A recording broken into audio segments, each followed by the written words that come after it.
Nah, pemirsa, insiden meninggalnya 4 pelajar SMP Negeri 7 Kota Mojokerto yang menjadi korban kegiatan outing kelas di Pantai Drini, Yogyakarta, dan terkait hal itu para orang tua yang memiliki anak yang saat ini duduk di bangku sekolah berharap adanya pengawasan yang ketat dari pihak sekolah saat kegiatan di luar kelas.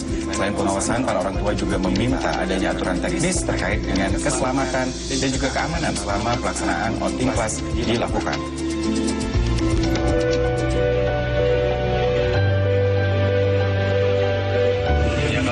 Harusnya tetap mereka gitu. Itu kan udah kegiatan dari dulu ya.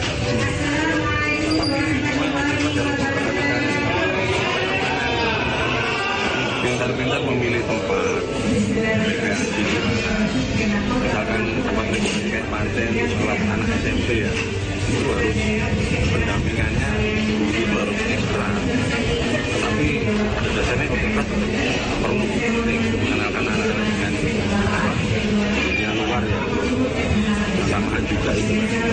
Kalau seperti untuk lokal, sebenarnya juga tergantung. Kalau di wilayah lokalnya ada tempat rekreasi yang bagus ya nggak apa-apa, tapi anak-anak biasanya juga minta di luar yang belum pernah didatangi.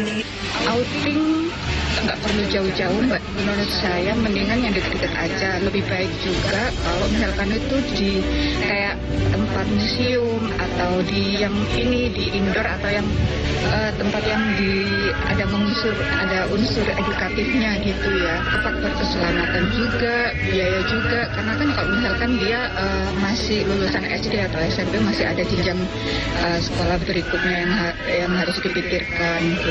Pentingnya juga penting, tapi kita harus tahu, maksudnya itu guru-gurunya harus tahu, jangan cari untung aja. Nah, seharusnya itu cari tempat yang aman untuk siswa, juga aman untuk supaya tidak terjadi kesalahan yang patah kayak kemarin gitu. Saya itu ya jangan jauh-jauh lah, di dekat-dekat yang tidak saya itu sama-sama untuk muridnya juga punya wawasan, gurunya juga bisa memberi wawasan pada murid yang benar gitu. Terlalu jauh biaya juga nambah lagi kan orang tua gitu loh, Mas. Biasanya kalau ada outing kelas pasti ditarikin biaya lagi, Pak? Ya masih ditarik, Mas, soalnya kan ya untuk akomodasi perjalanan kan juga perlu itu. Memberatkan orang tua itu? Ya jelas memberatkan. Kalau bisa kayak kalau anaknya satu, anaknya dua, nah itu sama-sama butuh biaya. Itu yang deket-deket saja dan tidak membahayakan jiwa dari murid juga, sekolah juga bisa menjadi prestasi lah.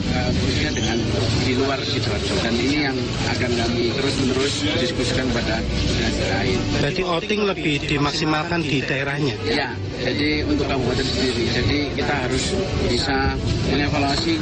Kita kan contoh misalkan ada sebuah edukasi yang edu farming, yang mana anak-anak ini bisa diajari cara bercocok tanam, kemudian pariwisata yang ada di Kabupaten Sidoarjo harus mengerti cakar-cakar budayanya, adatnya dan lain sebagainya, sehingga ini minimal pada sekolah-sekolah dasar, SMP dan lain sebagainya ini bisa mengetahui seenggaknya 70% profiling dari Kabupaten Sidoarjo. Jangan sampai nantinya siswa ini lebih paham dari kabupaten lain, tapi kabupaten sendirinya tidak memahami tentang profiling. Jadi edaran tersebut nanti kita akan diskusikan, tapi pada dasarnya kami dari Komisi D ingin berkoordinasi sehingga ada sebuah desakan kepada Dinas Pendidikan agar mengeluarkan surat edaran ini evaluasi kepada Kabupaten Mojokerto kemarin yang sudah melakukan, dan hal ini nanti akan kita pelajari sehingga menunjukkan solusi. Tapi pada intinya kita wajib untuk bisa memprioritaskan Kabupaten Sidoarjo